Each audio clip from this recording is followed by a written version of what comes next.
it seems to me that the Chinese are much more friendly with the Russians than they are with us here in the good old United States of America. You want to know where the price of gold and silver are headed? Then you need to watch this video. We're going to talk about inflation because that's the number one factor that's going to influence the price of the precious metals in the coming 6 to 18 months. I've got 2 key points I want to hammer home and a lot more information. Let's get started. Thanks for joining me in Ron's Basement. Without you, there would be no Ron's Basement. I'm glad you're here. Let's dive right into my first point. Has it occurred to you yet that possibly, and I'll emphasize possibly, the Chinese are working in concert with the Russians to help harm the U.S. economy? It doesn't make sense to me that they're closing down major parts of China, closing down major production channels. There are cargo ships backed up in their port. I have a feeling, it seems to me that the Chinese are much more friendly with the Russians than they are with us here in the good old United States of America. And that possibly the Chinese and the Russians are working together to send an economic shock to the United States. I mean, the big part of this new warfare that we're seeing is economic, right? What's to stop the Chinese and the Russians from working together to create a supply chain crisis worse than what we've already had, which will reduce the amount of goods and services available in the United States of America?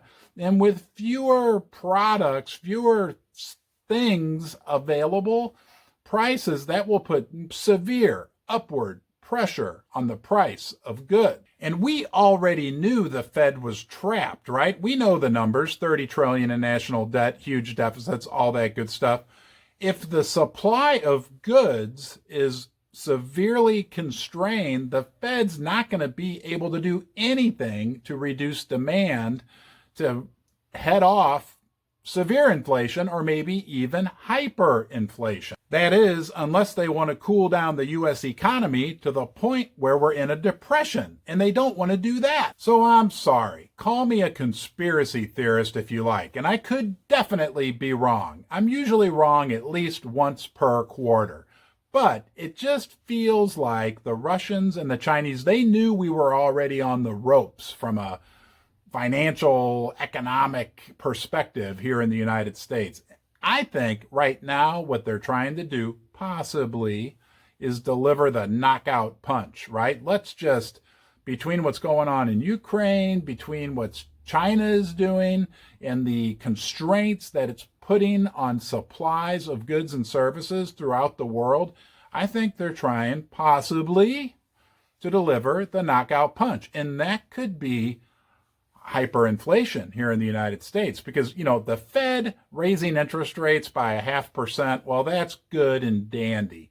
But that's kind of like taking all the ice out of your freezer from your ice machine and dumping it in your swimming pool because you're trying to cool the water down. It's going to cool it down a little bit, but the sun's going to keep shining and that water's going to get hotter and hotter no matter what you do. And hey, if you're watching this video, then you're part of the 1 or 2% of people who have the intellectual horsepower and the interest to actually care about what's going on.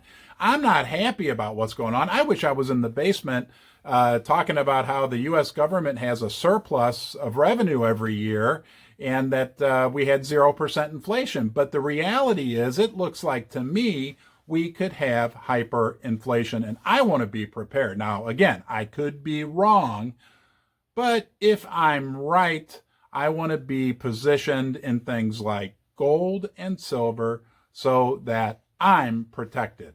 Hey, I appreciate you watching. I appreciate you being here. You're always welcome in Ron's Basement. If you'd like to subscribe, you can do that right here. Until next time, be well.